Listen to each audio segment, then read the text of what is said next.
Welcome to My Colombia Stories. This one's going to make you wonder where the line is between love and business, between a dream and a con, between being supportive and being a fool. Jason, 58, retired union electrician from Louisville, Kentucky. Divorced, pension locked in. Met a woman in Medellín who had a dream of owning a bar. He had the money to make it happen. They opened GRINGO'S in Poblado in 2019. 6 years later, $430,000 later, the bar's closed. She's still there, he's still there, and he's trying to figure out if he invested in a business or just got played. Hit the subscribe and like for more Colombia stories. Jason's still trying to figure out the answer, and his story will make you think. Here's Jason. I retired in 2017, I was 52, put in 32 years with the IBEW, the Electricians Union, started when I was 20, worked my way up, ended as a foreman on commercial jobs. Good money, good benefits. Health insurance covered. I did all right. Got divorced in 2016, married 24 years, no big drama, we just ran out of things to say to each other. She got the house in Louisville. I got my truck and my retirement accounts. Fair enough. Kids were grown. Daughter was 28, living in Nashville. Son was 26, working in Cincinnati.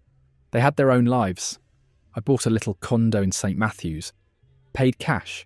Had about $380,000 left between my 401k and what I got from selling some investments after the divorce. Figured I'd take a year to figure out what retired life looked like. Turned out retired life in Louisville in February was cold and boring as hell. My buddy Mike had been going to Medellín every winter for 3 years. Kept telling me about it. Cheap, warm, mountains, good food, pretty women. He'd rent an Airbnb for 2 months, live like a king for $1,500 a month. Said I should come down. So I did. February 2018, booked 3 weeks. Figured I'd see what the fuss was about.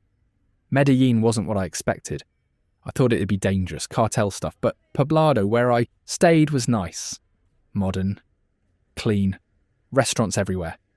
Parks. The metro actually worked. People were friendly. And Mike was right, it was cheap. I could eat a good meal for $5. Beer was $1. My Airbnb was $40 a night. I met Daniela my second week there. Mike took me to this bar called La Octava. Small place, maybe 20 people max. Corner spot in Poblado. Good music. Local crowd mixed with some expats. Daniela was working behind the bar. Early 30s, dark hair pulled back, pretty smile, moved fast. She knew what she was doing. Remembered everyone's orders. Chatted people up in English and Spanish. Mike introduced us. "This is Jason," he said. "First time in Medellín." Daniela smiled. "Welcome," she said. "You like it so far?" I said it beat the hell out of Kentucky in February. She laughed. "Kentucky," she said. "Like the chicken?" "Yeah," I said. "Like the chicken." She'd worked at La Octava for 6 years, started as a waitress, moved up to head bartender. She said she loved it, the people, the energy, the work, but she didn't own it. That was her dream, she said, to own her own place someday. I went back to that bar every night for the next week, sometimes with Mike, sometimes alone. Daniela would talk to me between making drinks, asked about my life. I told her about the union, retirement, the divorce. She told me about growing up in Medellín. Her family lived in Bello, a neighbourhood north of the city. She'd been supporting them since she was 19, sent money every month. Her dad didn't work much. Her mum cleaned houses. She had 2 younger brothers still at home. On my last night before flying back to Louisville, I stayed till La Octava closed.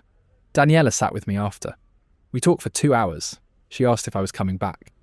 I said I didn't know. Hadn't planned on it. She wrote her number on a napkin. "If you do, call me," she said. I went back to Louisville. Lasted 6 weeks. Couldn't stop thinking about Medellín, about the weather, the energy, about Daniela. I messaged her. She responded right away. "When are you coming back?" she asked. I booked a ticket for May. 1 month this time. We started seeing each other properly that trip. She'd finish work at La Octava around 2 a.m.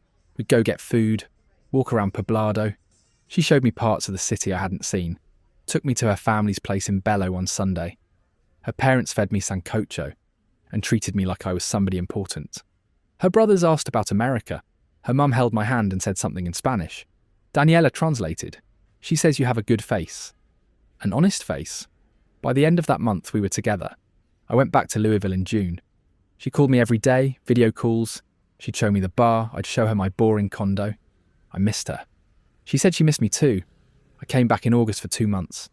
Rented an Airbnb in Poblado. We were serious by then. I was thinking about staying permanently. She was thinking about her dream. The bar. One night in September, she brought it up. La Octava was for sale. The owner wanted to retire.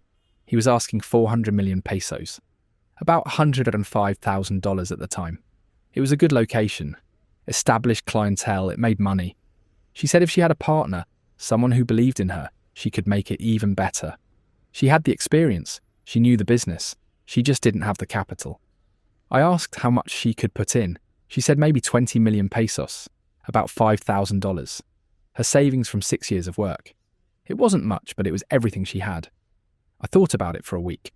Ran the numbers in my head. I had 380,000 in retirement money. If I put in 100,000, I'd still have 280,000 left.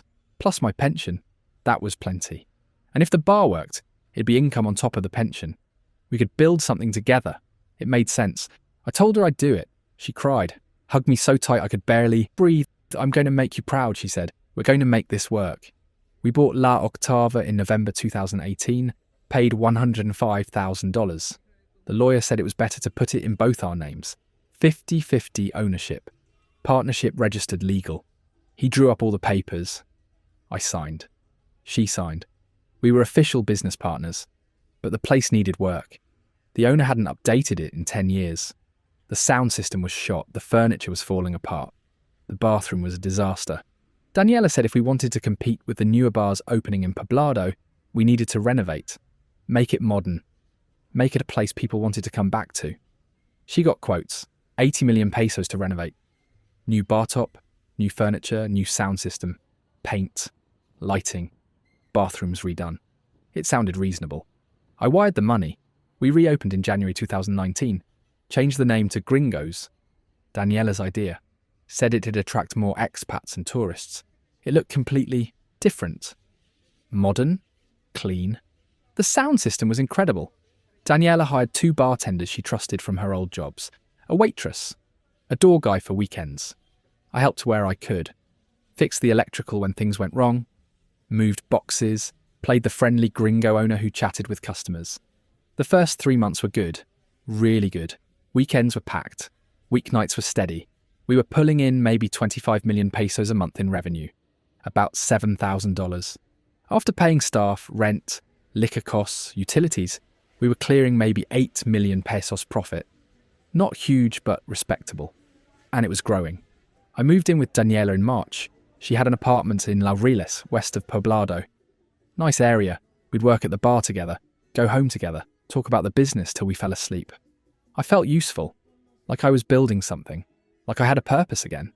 Then May hit and things got complicated. Daniela's dad got sick, diabetes, needed medication. Her mum couldn't afford it. Daniela asked if we could help. 2 million pesos. About $550. I said, of course. Family's important. June. Her younger brother needed money for a technical course. Welding. Said it'd help him get a job. 3 million pesos. About $800. I paid it. Figured an education was worth it. July, the bar's espresso machine broke. We hadn't budgeted for equipment failures.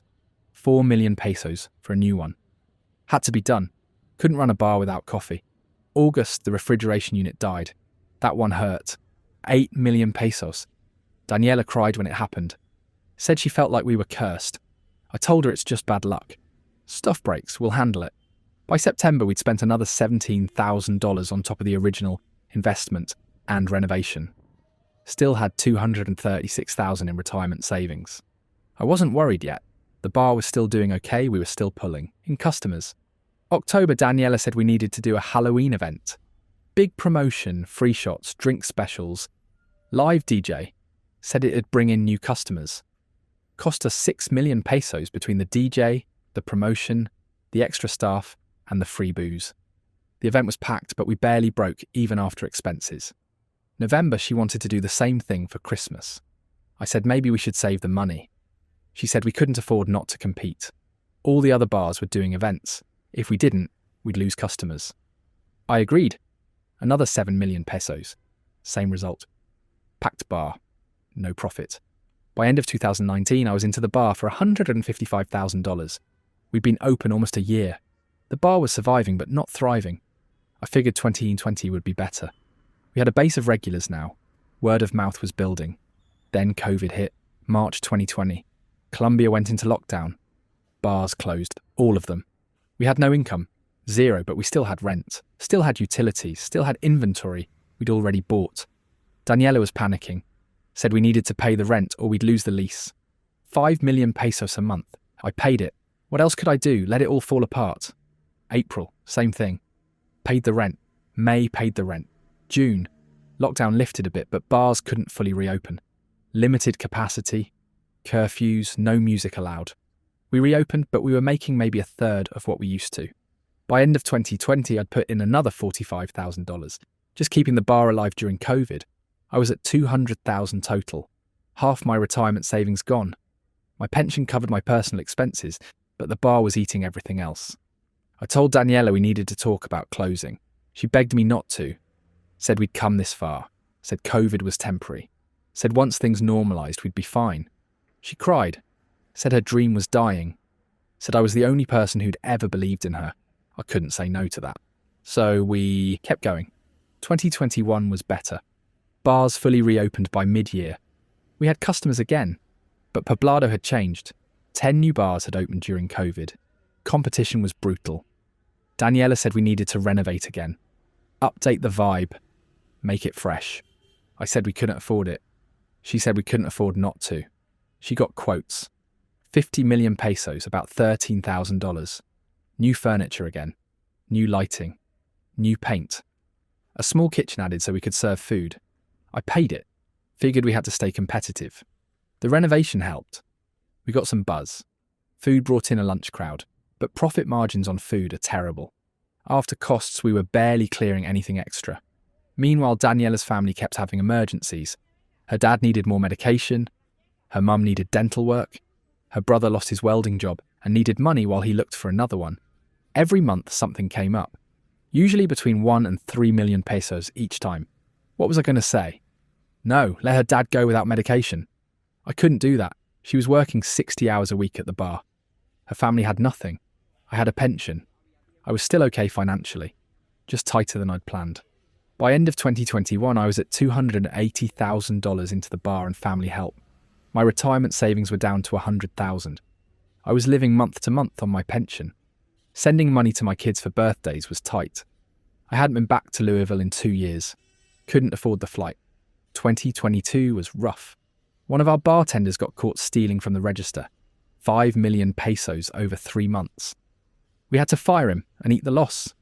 Then our license came up for renewal, and there were new fees. Bribes, basically. 8 million pesos to keep the permits current. About $2,000. Then the landlord raised the rent, said the area was gentrifying. Wanted 7 million pesos a month instead of 5. We negotiated down to 6 million, but it still hurt. About $1,750 instead of $1,250. We negotiated down to 6 million, but it still hurt. Daniela was stressed, working more hours, drinking more. We'd fight sometimes. I'd ask why profit was always so thin. She'd say I didn't understand the business, that Colombia was different, that expenses here were unpredictable. I'd apologise, say I was just worried. She'd say she was worried too. Her family situations kept coming up. Her dad's diabetes got worse. Needed insulin now. More expensive. Her mum's sister got sick. Needed money for treatment. Her brother's girlfriend got pregnant. They needed money for baby things. Every time Daniela would ask with these desperate eyes, I'd ask how much. She'd say the amount. I'd transfer it. By end of 2022, I was at $340,000 all in. My retirement savings were down to $40,000. I was 57 years old. I'd burned through 90% of my retirement money in 4 years. I sat Daniela down, said we needed to have a real conversation, showed her the numbers, said I couldn't keep funding this, that we needed to either sell the bar or figure out how to actually make profit. She cried, said she knew, said she was trying, said the bar scene in Poblado was just too competitive now. Too many places, all fighting for the same customers. But she said selling would mean losing everything. We'd be lucky to get 250 million pesos for it. about $60,000. Half what we paid. Less than a third of what we'd put in. I asked about the partnership papers. Asked if we sold, would it be split 50-50 like the lawyer said. She got quiet. Said she needed to tell me something. The bar wasn't in both our names. It was in hers. The lawyer had advised it that way because I wasn't a resident. Foreigners owning businesses had extra tax complications. She said she'd meant to tell me, but didn't want me to worry. Said it was my bar too, just legally in her name for simplicity. I didn't know what to say. I'd put in $280,000 into a bar I didn't legally own. The renovation money, the equipment, the COVID bailouts, the family help, all of it. And I had nothing on paper except trust. She grabbed my hands, said she'd never cheat me, that we were partners, that if we sold, she'd split it with me, that I had to believe her. I wanted to. I really did. But something had shifted. 2023 was worse. Customers were down. New bars kept opening. A fancy rooftop place opened 2 blocks away. Pulled half our weekend crowd. Daniela said we needed to do more events, more promotions. I said we didn't have the money. She said we could get a small business loan in Colombia. I said no. No more debt. We fought more that year. About money. About the bar. About her family always needing something. About me not understanding Colombia. About her not being honest about the ownership papers. We'd make up. She'd say she loved me, that we'd figure it out, that the bar would turn around. It didn't. By end of 2023, we were barely paying rent. Behind on utilities twice. Let one bartender go. Cut the door guy. Daniela was working 70 hours a week. I was working 40. We were both exhausted. I put in my last $40,000 early 2024. Told her this was it. After this, I had nothing left but my pension. She said she understood. Said we'd make it work. We didn't. By August 2024, we couldn't pay rent. Behind 2 months. The landlord threatened eviction. We couldn't get caught up. Couldn't get a loan. Couldn't sell fast enough. We closed GRINGO'S in October 2024. Sold the furniture and equipment for 30 million pesos. About $7,000. Daniela kept it. Said she needed it for closing costs and final bills. I didn't fight it. What was the point? 6 years. $430,000. Gone. The bar's gone. The equipment's gone. The dream's gone. I've got nothing left except my $2,800 a month pension and the clothes in my closet. And Daniela's still here, still with me. We moved into a cheaper apartment in Laureles. 1.5 million pesos a month. About $370. She got a job bartending at another place in Poblado. Makes decent money. Sends most of it to her family like always. We don't talk about the bar much. When we do, she says she's sorry. Says she tried her best. Says the timing was just bad.